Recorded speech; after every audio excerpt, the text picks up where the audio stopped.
Salam sejahtera saudara yang pilih aman dengan Amar. Saya akan umumkan hasil survei. Ternyata mayoritas masyarakat memilih digital bank yang aman. Maka dari itu, Bank Amar akan melanjutkan visi misi Amar Bank untuk menjaga tabungan dari orang yang pura-pura jadi kamu.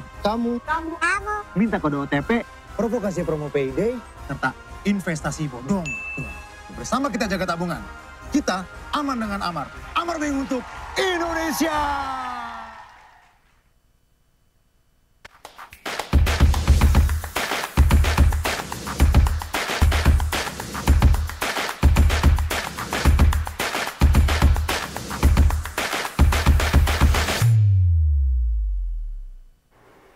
Halo, selamat pagi sahabat Miraset. Berjumpa lagi kita di kegiatan KBS Alive di hari Jumat tanggal 15 Agustus 2025 bersama saya Marta. Dan hari ini kita akan ngobrol dengan salah satu bank digital di Indonesia yang menjadi pelopor bank digital dan juga punya platform aplikasi pinjaman digital bernama Tunaiku. Dan sahabat Miraset, tentunya kita juga mau tahu lebih banyak ya, apalagi sekarang IHSG udah hampir menuju 8.000 gitu ya, saham-saham bank digital juga pada naik nih semuanya.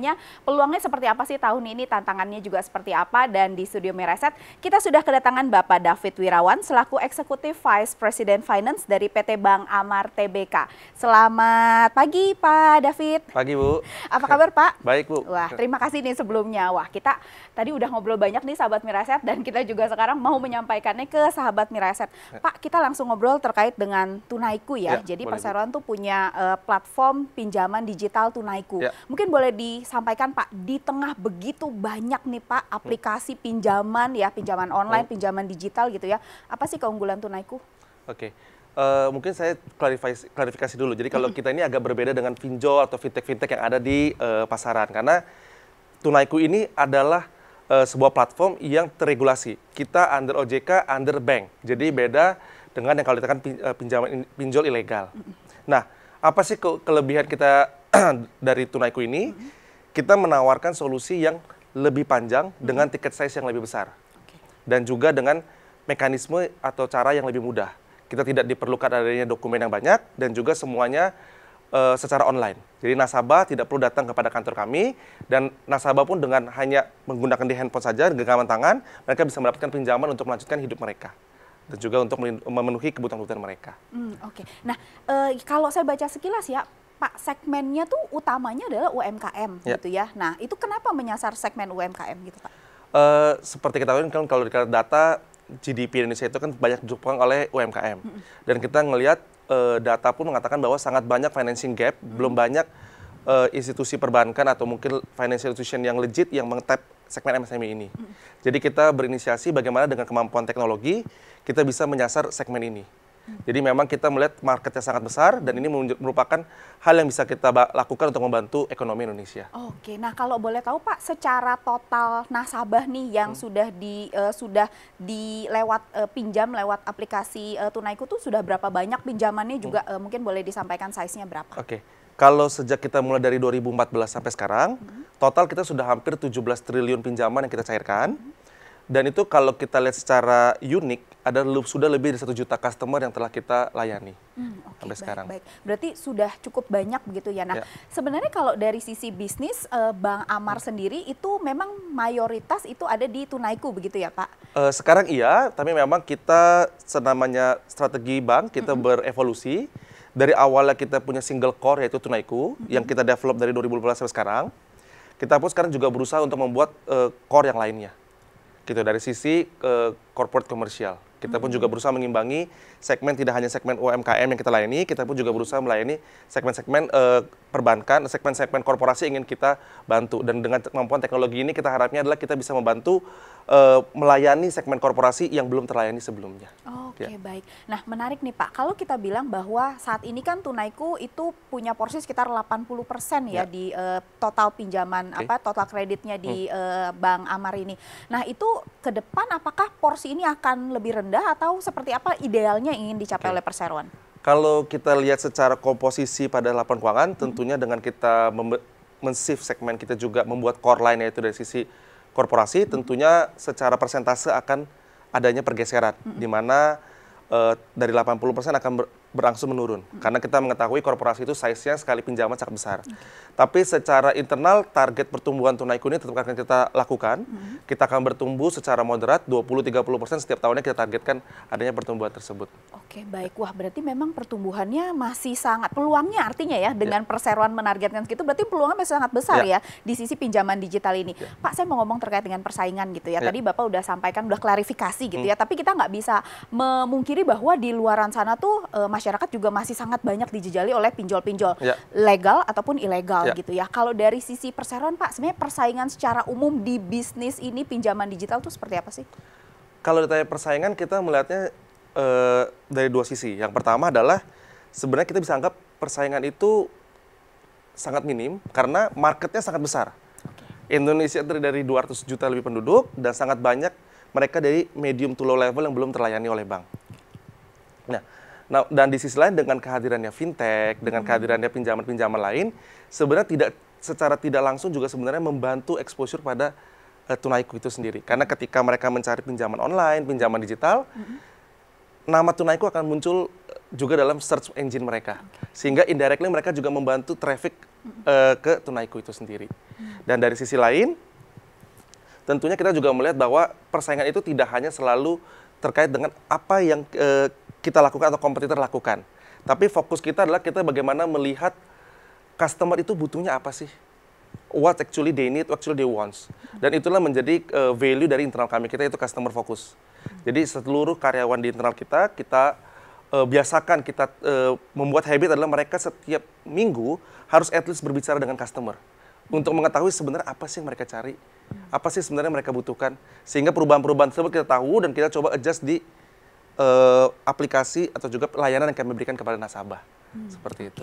Nah Pak, kalau ngomong terkait dengan tadi ya persaingan, kalau tadi Bapak sampaikan bahwa ya sebenarnya memang pemainnya banyak begitu, tapi marketnya masih sangat besar. Tapi sekompetitif apa sih sebenarnya? Maksudnya apakah bunga yang ditawarkan itu menjadi sangat kompetitif atau sebenarnya ada faktor lain gitu ya yang lebih penting sebenarnya cuma dari sekedar bunga pinjaman aja gitu?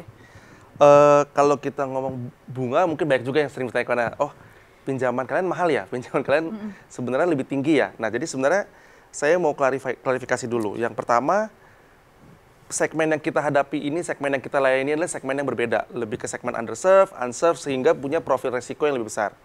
Dengan profil resiko yang besar, tentunya kita harus menyesuaikan risk premiumnya. Jadi kalau dirasa ini lebih besar daripada konvensional bank, mungkin iya. Tapi memang kita melayani segmen yang berbeda. Yang kedua adalah, kami pun selalu menerapkan namanya responsible lending. Dalam artian adalah kami mencas risiko, mencas pricing yang tepat untuk mengakomodir risikonya. Dan yang kedua adalah kami melakukan transparansi. Tidak ada hidden fee. Jadi kita selalu menyampaikan di depan jika pinjaman mereka sekian, bunganya sekian, dan mereka harus membayar sekian. Tidak ada hidden fee. Ketika sudah dicairkan, maka ada fee-fee lain. Dan itulah yang membedakan kita dengan mungkin player-player lain. Seperti itu. Dan yang kedua adalah kita memiliki, boleh dikatakan, call center atau layanan yang selalu all time. Sehingga ketika ada keluhan, ketika ada masalah, mereka bisa menghubungi kepada pihak kami dan kami berusaha untuk mencarikan solusi atau juga membantu mereka menyelesaikan masalah mereka. Seperti itu.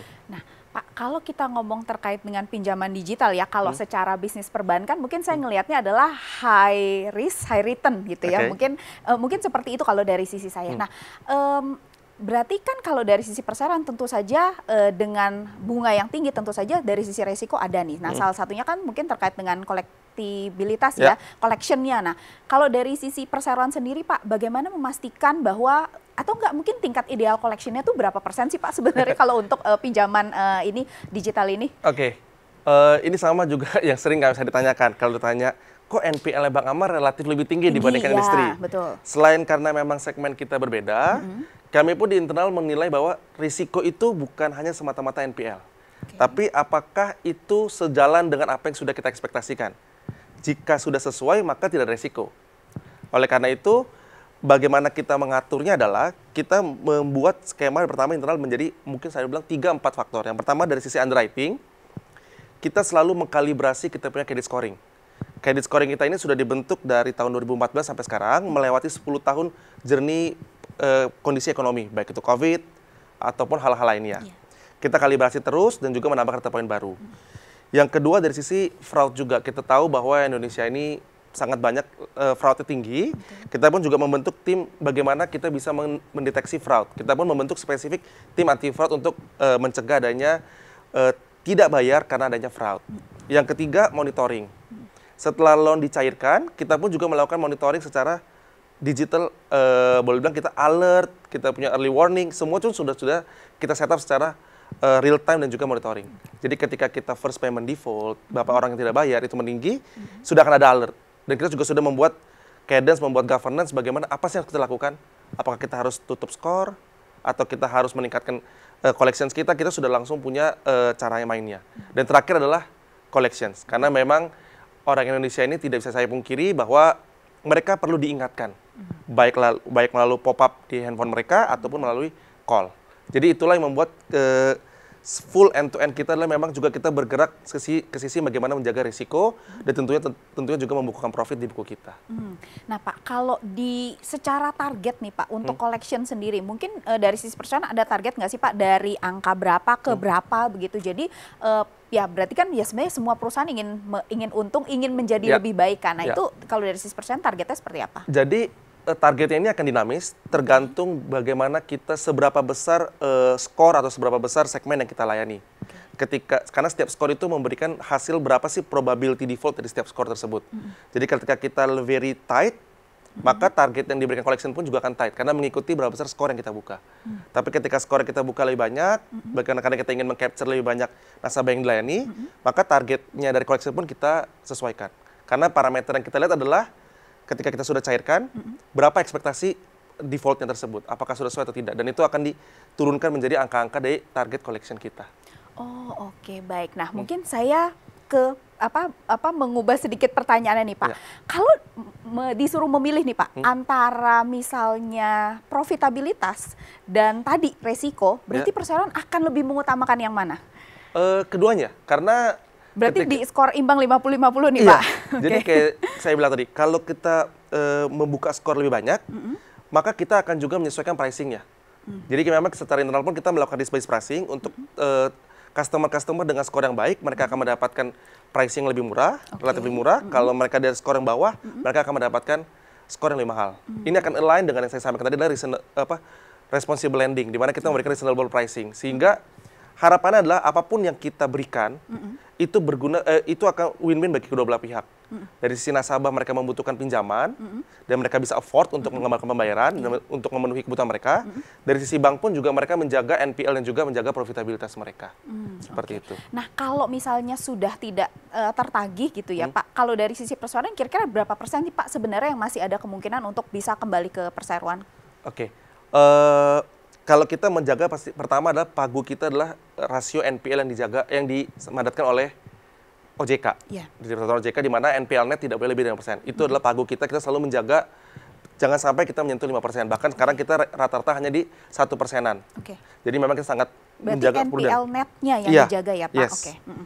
Itu satu.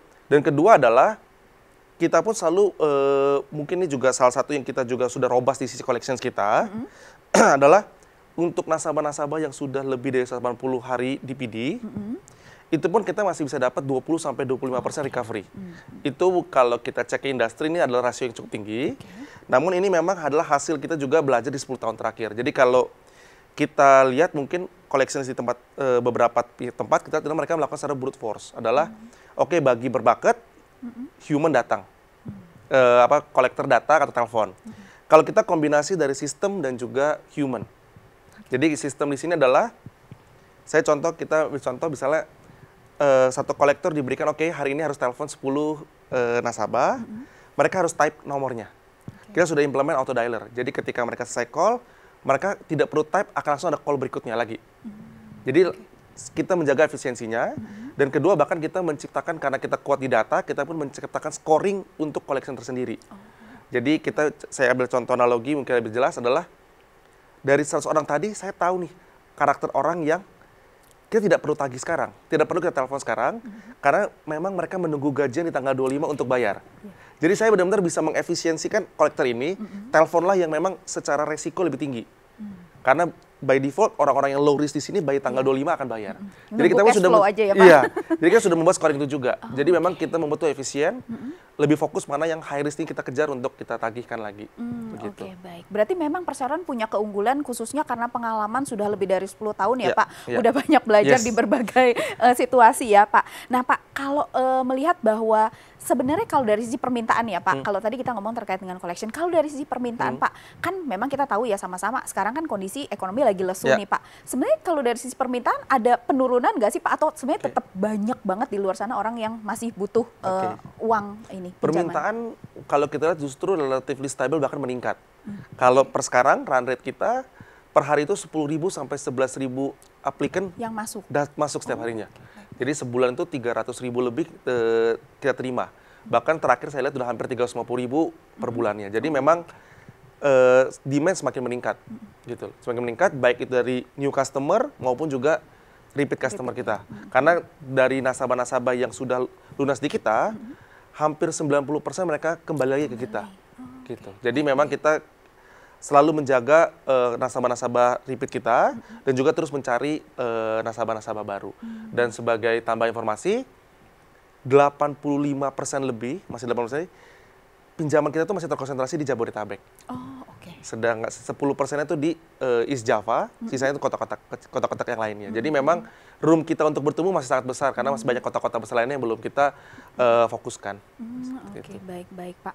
Berarti sebenarnya kalau dari sisi pertumbuhan ya berarti kebutuhan masyarakat tetap meningkat berarti ya, Pak. Berarti memang semakin banyak. Berarti Pak kalau dari sisi tadi ya menarik ya, saya mau lanjut lagi terkait dengan tadi Bapak bilang repeat nasabahnya banyak nih. Padahal dengan tingkat bunga yang tadi Bapak bilang bahwa nggak murah ya sebenarnya gitu. Sebenarnya alasan utama nasabah itu kembali apa sih, Pak? Apakah kemudahan atau plafon yang lebih besar seperti apa? Oke, mereka balik pertama karena memang service kita.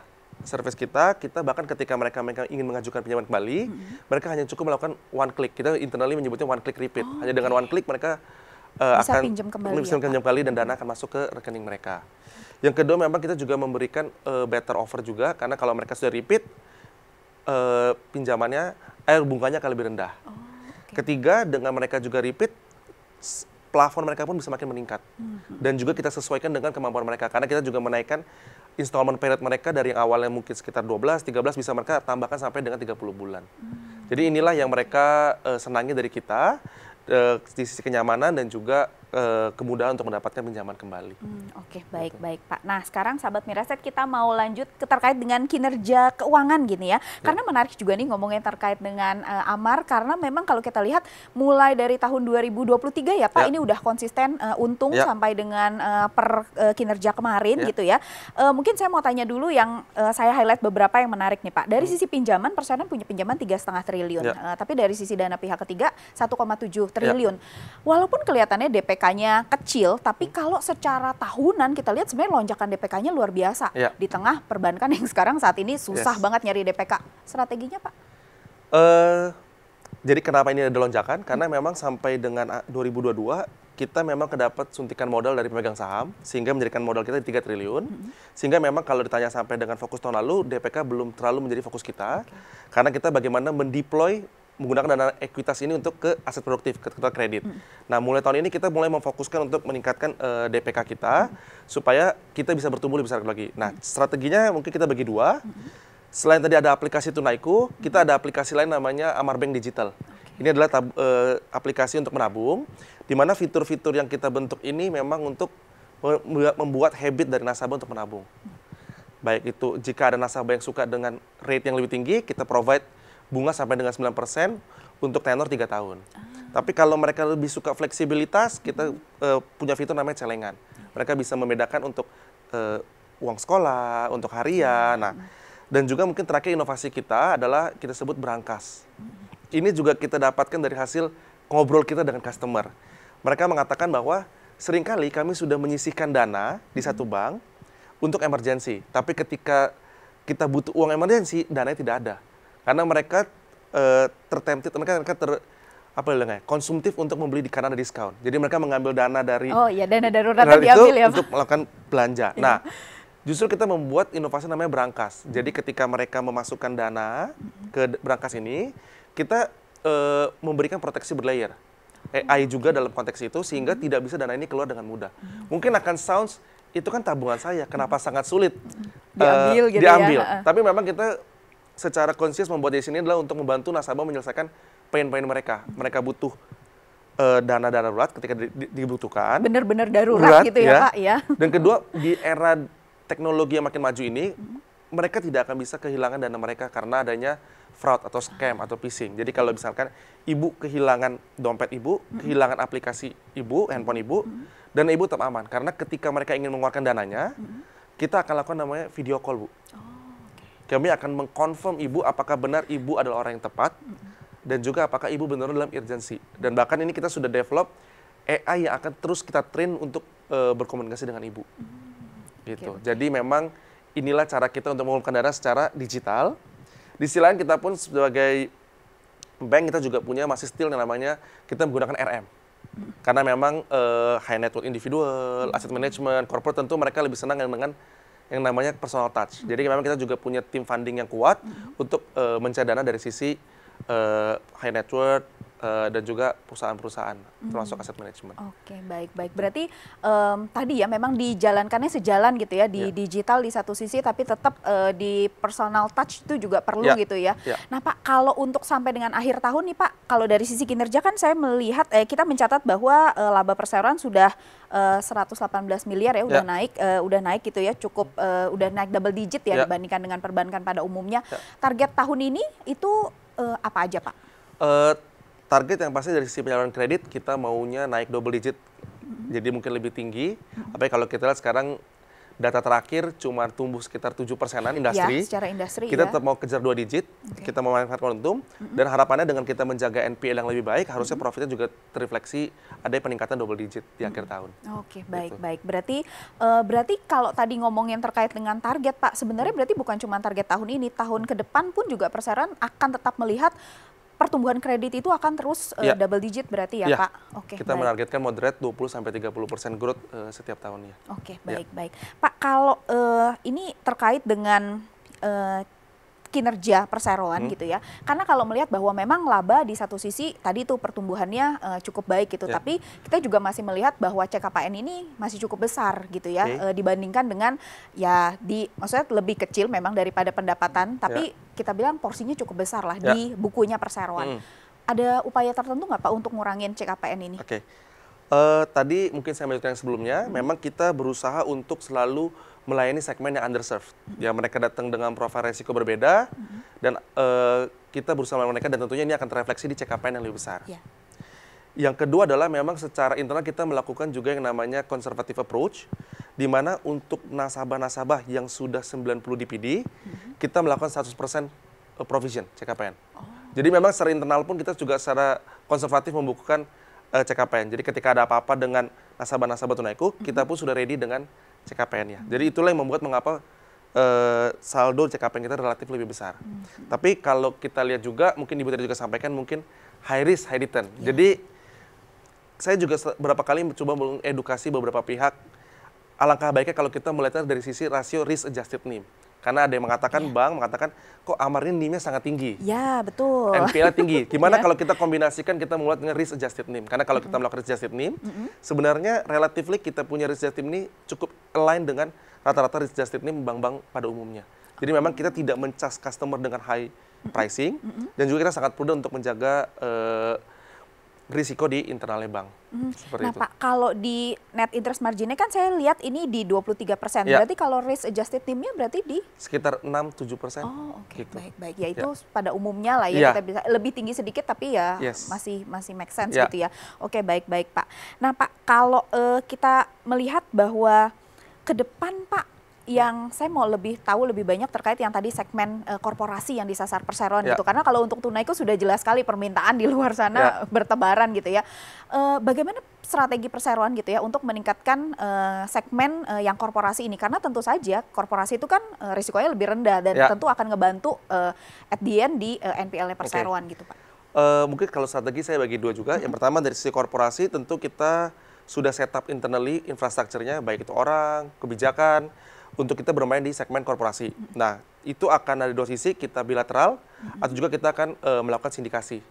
Dan so far kita juga sudah mendapat undangan dari beberapa big banks untuk sindikasi. Jadi kita memang strateginya adalah lebih masih still human touch, konvensional, tapi kita berusaha masuk ke ranah-ranah yang lebih aman, korporasi yang lebih aman, relatif aman. Dari sisi lain, strategi kita ke depan adalah kita punya inovasi yang bernama Embedded Banking and Finance. Bagaimana kita melakukan plug and play untuk perbankan digital kita ini di aplikasi-aplikasi lain. Jadi misalkan kita ambil contoh, mungkin ada e-commerce, platform e-commerce, bagaimana kita bisa memasukkan kita punya perbankan, layanan perbankan kita di app-nya mereka secara plug and play. Tidak perlu banyak integrasi, tidak perlu banyak hal yang untuk mengintegrasikan atau API, tapi ini adalah plug and play. Jadi mereka tinggal download kita nyebutnya internally SDK, Software Development Kit, dia implant di aplikasinya tech partner kita, maka nasabah-nasabah mereka sudah bisa menggunakan layanan perbankan kita.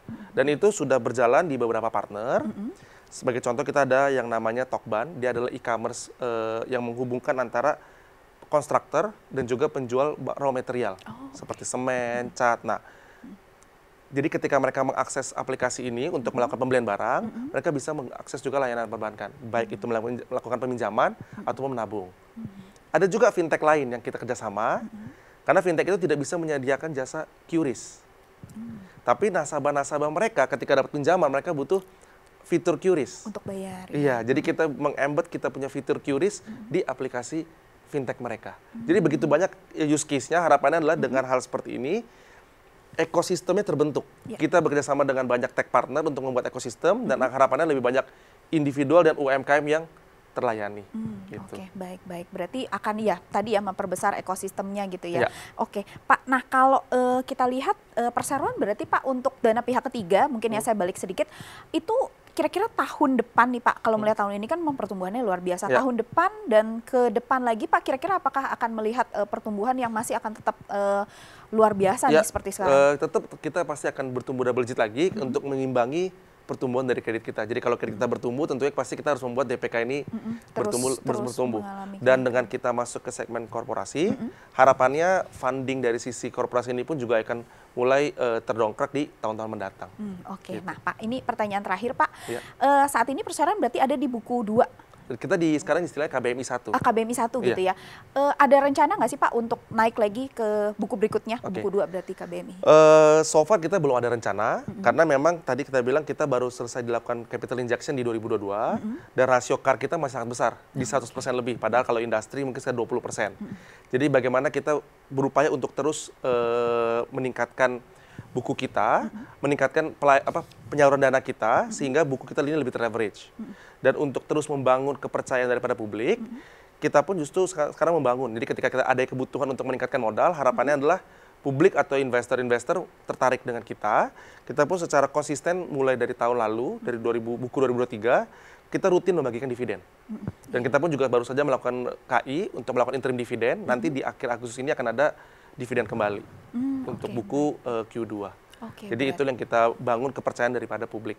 Berarti targetnya untuk setahun, berarti pembagian dividen akan berapa kali ini Pak? Kalau kita berkaca di tahun lalu, buku 2024, karena kita jumlahkan antara interim dan juga final, itu hampir mencapai 80% dividen payout ratio. Oke, baik. Memang menarik berarti ya. Berarti bukan cuman high risk high return tapi secara ke investor pun juga dicoba untuk diberikan dividen gitu ya Pak, untuk lebih menarik lagi. Baik. Terima kasih banyak Pak David, ini pembicaraannya sangat menarik Pak. Di akhir mungkin ada yang ingin disampaikan ke investor ataupun calon investornya Amar yang sedang menyaksikan kegiatan ini, silakan Pak. Thank you Bu. Jadi mungkin kalau saya sampaikan adalah Bank Amar ini punya potensi yang sangat besar ke depannya, dan sangat banyak room-room yang masih akan kita kembangkan lagi ke depannya. Jadi bank akan terus bertumbuh, tetap akan membuka profit, dan juga kita akan terus menjaga kepercayaan publik dengan terus membagikan dividen. Jadi boleh saya sampaikan keep follow us untuk perkembangan ke depannya. Baik, terima kasih banyak Pak David. Nah itu sahabat Miraset, jadi kalau misalnya sahabat Miraset mau ngincer saham perbankan yang masih bertumbuh, ini semoga bisa jadi salah satu pilihan, dan semoga tadi perbincangan yang tadi kami lakukan juga bisa menambah wawasan sahabat Miraset dan juga bisa menjadi bahan pertimbangan untuk sahabat Miraset. Akhir kata saya Marta pamit undur diri, terima kasih untuk kebersamaan kita sahabat Miraset, sampai jumpa di kegiatan berikutnya.